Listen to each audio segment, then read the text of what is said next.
Let's simplify base identification at Town Hall 13 and how you can earn more 3 stars by reading the base.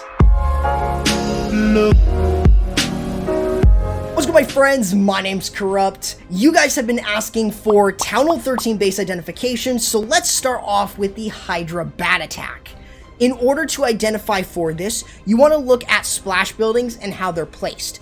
You notice that there are 3 single infernos on one side by the town hall, and on the other side of the base you have all of this splash towards the outside of the base, but the idea is that is the area that you want to hit from.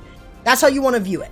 So remember, those splash buildings are things like the multi-infernos, the wizard towers, scatters, eagle, and of course the town hall, all of which are very important to get rid of. So the main idea here first is to start with your heroes. You can use your royal champion with your archer queen and barbarian king to go in for something like a scatter shot. That way you're able to provide a little bit more support on that side, and you're getting rid of something like a couple wizard towers or even a scatter shot. So you're going to create the other side of the funnel with a couple dragons. This is going to control kind of exactly where you want to send everything in, which is where a majority of the splash is, where you see that you have the dragon riders moving in for certain defenses. You could even bring in the use of the lightning spell. Now you've also got the royal champion on the back end. This is going to support your dragons and your dragon riders along with your heroes. So you really want to make sure that you're able to move yourself through. So using the barbarian king and archer queen here, royal champion kind of providing a little bit more support, while you've got a good push through the base. You even got the rage spell to move your dragons and dragon riders through, and notice how he still has most of the dragon riders going through the core, using the Grand Warden ability, and that's able to protect the battle blimp all the way to the town hall, even if he finds a tornado trap. Now at this stage, you can start your bats. I mean, take a look at the base right now. There's only one wizard tower, only one, and that's it. Everything else is point defenses. Using a freeze spell is the best choice since you got the bats going in. And in this case, this is exactly kind of what you want to do. You want to make it really simple. So being able to use the freeze spells over pretty much these point defenses, because they can still overwhelm your bats if they don't overwhelm them. So you do got to be very careful about that. But overall, you can smash bases really easily with this attack, and it's not the only attack that you can use with Dragon Riders versus singles. One tip of advice though, make sure that you don't have your bats near any air troops. That is by far one of the most dangerous things, mostly because they can trigger red air bombs. So you gotta be very careful of that before anything else. Another option that you have to use against single infernos is the Inferno Dragon spam. This is a new breed where you're using Inferno Dragons, Dragon Riders, and also the skeleton spells to move your way through. So the idea is really simple. All you want to do, very similarly to a regular Inferno Dragon spam, is spam. Just look for an area of the base that you want to hit, mainly trying to go in for something like the Eagle Artillery as soon as you can, and then just smashing your way through the rest of it. There's really not much base identification for this one. So you want to create one side of the funnel with the use of an E-Drag and the other side with your heroes. So that way you've got a good push through the base. You will use the battle blimp. Because you're going in away from the town hall, the battle blimp is always a requirement. No matter the attack, if you're going away from the town hall, use the battle blimp. Now, in terms of using an Electro Dragon, a good idea is if you notice that there's a lot of chain like this area here, you could go ahead and use an Electro Dragon. Now, there's not that much chain outside of not having the Teslas there, but you could use an E-Drag to create that funnel, make it a little bit easier on yourself. You bring some sneaky goblins to create the other side of the funnel for your heroes so they go in the right direction. Now, in terms of skeleton spell usage, you can pre-place one because remember they do continuously spawn skeletons. You're going to use them to distract stuff like the expos and also things like the enemy heroes, mainly the Archer Queen and Royal Champion along with single infernos. So as you're pushing yourself into the base, you want to make sure that you're using them on the single infernos and also near the expos and Royal Champion. So you're able to use the Grand Warden ability with the battle blimp to go in for the town hall, using that rage spell to get rid of it. You got Dragon Rider in there as well.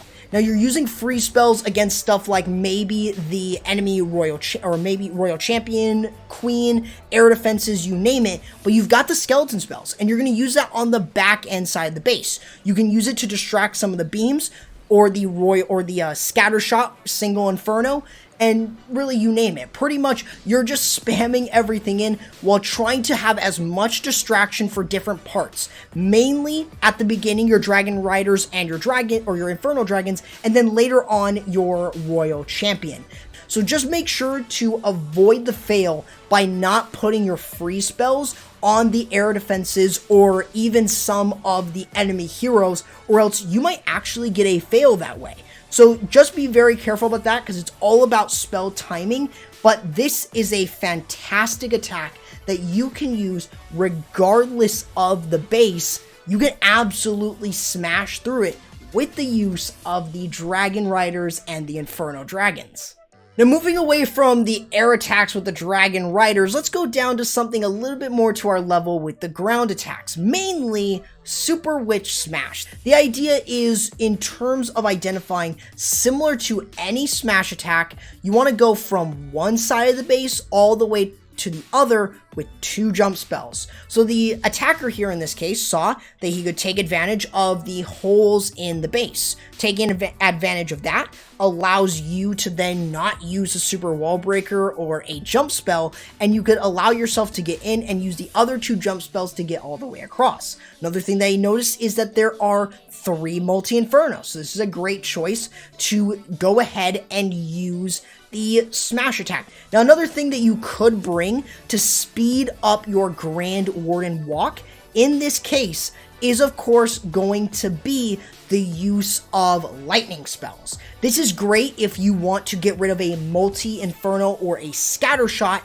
That way you're able to provide a little bit more support and you're also able to create the funnel. Another way that you can also do this is if you don't have a high enough level Warden, you can use a Queen Walk to create one side of the funnel. Though it's very situational and I would only recommend it for that specific case.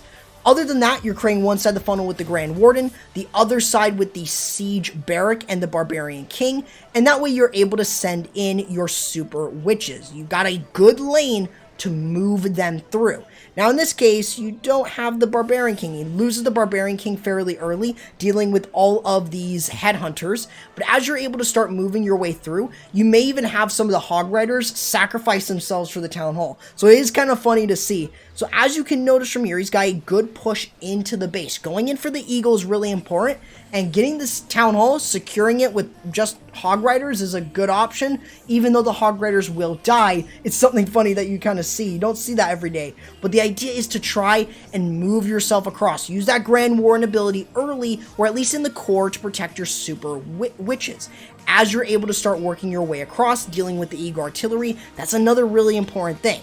Now on the back end of the base, you've got the Royal Champion. She's going to move all the way across, providing more support for your Super Witches, for your heroes, as they start to work themselves around. What's really nice about this attack is you've got big boys that will pretty much tank for your Super Witches. And not only that, but they do a lot of damage, so they can really hold their own in a lot of situations.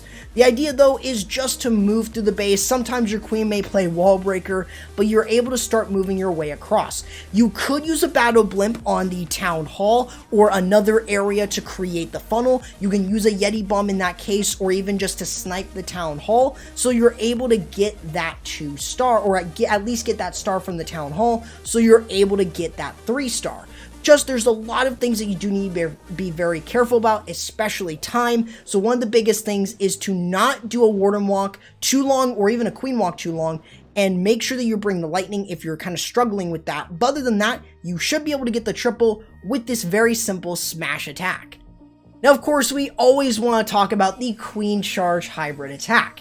Now, the first thing that you always want to do if you're identifying for this here at Tunnel 13 is the enemy CC placement. Now, there's one exception to this. You can use a battle blimp to lure that enemy CC, and also getting rid of something like a scatter shot, or a single inferno, or even an Eagle Artillery or Town Hall. The idea is, in this specific case, using the Queen Charge for the Town Hall, and using the Yeti Bomb for the Scatter Shot, that allows you to get pretty much this entire base, or this entire area of the base, completely gutted. So to start off the attack, you're going to create the funnel for your Archer Queen. So bring in the use of a couple Yetis and Wizards allows you to sort of create the funnel so your queen has enough room to start working her way in for the Town Hall. In this case, there are about 2 ground expos, so that is going to pose a little bit of a challenge for a Queen Charge, but it's not impossible. So you're able to sort of create the funnel with the Yetis and the Wizards, and that allows you to have a comfortable spot going into the base. Now, if you're bringing in the Battle Blimp, you always want to angle it away from the Town Hall, so you're able to then use the Rage spell in case there is an enemy hero, and use a freeze to make sure you're guaranteed to get in. The Yeti Mites do ×4 damage to defenses, so being able to get through an entire area of the base like that and still lure out the enemy CC is incredibly strong. Now, the idea is you want to create 2 sides of the funnel. Pretty much you want to create one side over here on this side with the Barbarian King, and this side was already gutted with the use of the Archer Queen. So that way you've got an easy lane into the Scatter Shot in the center. That's what the attacker is noticing in this case. So being able to use the Barbarian King and to enter in for the Multi-Inferno while using the Hybrid to actually go in for the enemy Archer Queen, and also going into the core of the base, since the Barbarian King will have enough power to get through the Multi-Inferno and the rest of that compartment while everything else moves through. You've got the Royal Champion to also provide a little bit more support. Usually though, you want her to stay with your main army because that's where she gets the most value, but you do have a couple of different options. But the idea here is just to still move yourself across the base. Even if some of the miners and Hog Riders split, you've pretty much done a job pretty much in allowing to make sure that the Hog Riders pretty much help the miners get through the early stages, and if they start to die out, that is completely fine. Of course, you can bring in the use of a freeze spell for the Royal Champion towards the back end of the base, but another thing that you may also want to do is bring a Siege Barrack instead of the use of the King on the other side of the funnel and not using the Battle Blimp, mainly because you're able to create a better funnel that way. But of course, it's very base dependent, and using each of the different siege machines really comes down to personal preference, ease of use, and of course also depending on the base. And that is what we've trying to reach out to you guys, trying to get you guys to understand how to do that so you can become better attackers here at Town Hall 13.